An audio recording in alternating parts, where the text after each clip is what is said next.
இஸ்லாத்தின் இறுதி இறை தூதர் முகமது நபி நாயகத்தின் சிரார்த்த தினமான மிலாதுன் நபி தினம் என்றாகும். இறுதி இறை தூதர் தொடர்பில் நியூஸ் ஃபர்ஸ்ட் கொண்டு வரும் விசேட தொகுப்பு அடுத்து.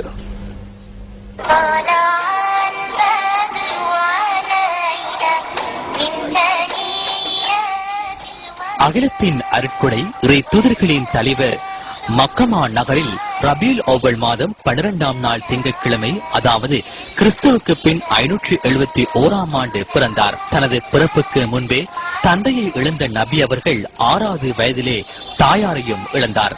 ஜாகிலியா காலம் என்ற மூட கொள்கைகள் நிறைந்த அந்த காலத்தில் முகமது நபி அவர்கள் உண்மைக்கும் நம்பிக்கைக்கும் அல் அமீன், அசாதிக் என்ற சிறப்பு நாமங்களால் அழைக்கப்பட்டார். 40வது வயதில் நபித்துவத்தை பெற்றுக் கொண்ட நபி அவர்கள் 10 வருட காலம் மக்காவில் அழைப்பு பணியில் ஈடுபட்டார். மக்களுக்கு வாழ்க்கையின் உண்மை தன்மையை புரிய வைத்து மனிதனை பூரண மனிதனாக்கும் பணியில் ஈடுபட்ட நபி அவர்கள் பல சொல்லண்ணா இன்னல்களையும் சந்தித்துள்ளார். தனது 53வது வயதில் மக்கா விட்டு வெளியேறிய முகமது நபி அவர்கள் மதீனாவை சென்றடைந்தார்கள். அதே போன்று முகமது நபி அவர்கள் சிறந்த பண்புள்ளவர்களாக சமூகத்தில் வாழ்ந்து காட்டினார். முகமது நபியை ஏற்றுக்கொண்ட சமூகம் அவரது போதனைகள், கொள்கைகள் மட்டுமல்லாது அவரது குணாதிசயங்களையும் ஒரு துளியேனும் மாறாமல் அவற்றை அடுத்த தலைமுறைக்கு தடமாக மாற்றினார்கள். இறை தூதர் இஸ்லாத்தை அடிப்படையாக கொண்டு முழுமையாக வாழ்ந்து சமூகத்துக்கு நேர்வழி காட்டிவிட்டு தனது 63ஆம் வயதில் இறையடி சேர்ந்தார்.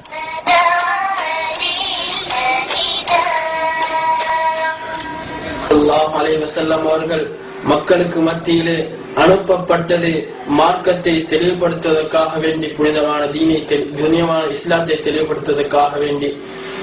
அவர்களுடைய நற்குணத்தின் மூலமாகத்தான் மக்கள் இஸ்லாத்தை ஏற்றுக்கொண்டார்கள். மக்கள் அவரை மதித்தார்கள். அவரை உண்மையாளர் என்றும் அதே போன்று நம்பிக்கையாளர் என்பதாக கூறினார்கள். ஸல்லல்லாஹு அலைஹி வஸல்லம் அவர்கள் கூறினார்கள், நான் அனுப்பப்பட்டதெல்லாம் நற்குணத்தை பூர்த்தி செய்வதற்காக வேண்டி என்பதாக கூறினார்கள். அவர்களுடைய நட்பண்புகள் அவர்களுடைய நண்பர்களுடன், தோழர்களுடன், குடும்பத்தினர்களுடன் மாத்திரமல்லாமல் அந்நியர்களுடனும் ஸல்லல்லாஹு அலைஹி வஸல்லம் அவர்கள் மிருதுவான முறையிலும் இரக்கமான முறையிலும் மன்னிப்பு தன்மையுடனும் விட்டுக் கொடுப்புடன் நடந்திருக்கின்றார்கள். எல்லா நேரங்களிலும் எல்லா சந்தர்ப்பங்களிலும் மக்களை மதித்து விட்டுக் கொடுத்து மக்களுடன் நல்ல முறையில் நடந்து கொள்வதைத்தான் நமக்கு வழிகாட்டி இருக்கின்றார்கள். எனவே இந்த மாதத்தில் நாம் இந்த நட்பண்புகளை நம்முடைய வாழ்க்கையிலே உணர்ந்து எடுத்து நடக்கக்கூடியவர்களாக அல்லாஹ் நம் அனைவரும் ஆக்குவானாக. இறைநேசர் இறுதி தூதரான முஜம்மது நபி அவர்களின் ஜனன தினமான மிலாதுன் நபி கொண்டாட்டங்கள் இன்று இடம்பெற்றன. மீலாதுன் நபி தேசிய நிகழ்வு பிரதமர் DM ஜாரத்ன தலைமையில் பேருவளையில் இன்று நடைபெற்றது. அமைச்சர்கள் மற்றும் முஸ்லிம் சமய பண்பாட்டு அலுவல்கள் திணைக்களத்தின் அதிகாரிகள், மார்க்க சொற்பொழிவாளர்கள் உள்ளிட்ட பலர் இந்த நிகழ்வில் கலந்து கொண்டனர். இதேவேளை நபி அவர்களின் பிறந்த தினத்தை முன்னிட்டு கொழும்பு மாநகர சபையின் ஐக்கிய தேசிய கட்சி உறுப்பினர் கித்சிரி ராஜபக்ச மரதானை மஸ்ஜிதுல் ஃபலாஹ் நிர்வாக சபையுடன் இணைந்து பிரார்த்தனை நிகழ்வுகளை ஏற்பாடு செய்திருந்தார். இதன்போது மதிய உணவு வழங்கப்பட்டதோடு இந்த நிகழ்வில் SM மரைக்காரும் கலந்து கொண்டார்.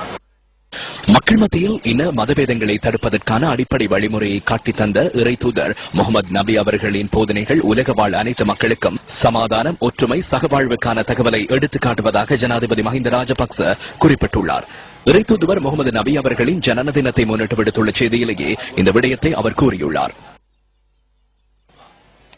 முற்காலத்து கடும்போக்கு அரேபிய சூழலில் சகோதரத்துவம், சமாதானம், அர்ப்பணிப்பு மற்றும் தியாகம் என்பவற்றை அடையாளப்படுத்தி மேம்பாடு அடைந்த சமூகத்தை உருவாக்குவதற்கு முகமது நபி அவர்கள் மேற்கொண்ட முயற்சிகள் இன்றும் நமது மனதில் பதிந்துள்ளதாக எதிர்க்கட்சித் தலைவர் ரணில் விக்ரமசிங்க தெரிவித்துள்ளார். அத்துடன் சிறந்த நற்பண்புகள் நிறைந்த சமூகத்தை உருவாக்குவதற்காகவே முகமது நபி அவர்கள் பெரும் முயற்சி மேற்கொண்டதாக எதிர்க்கட்சித் தலைவர் விடுத்துள்ள மீலாதுன் நபி பிறந்த தின செய்தியில் குறிப்பிட்டுள்ளார்.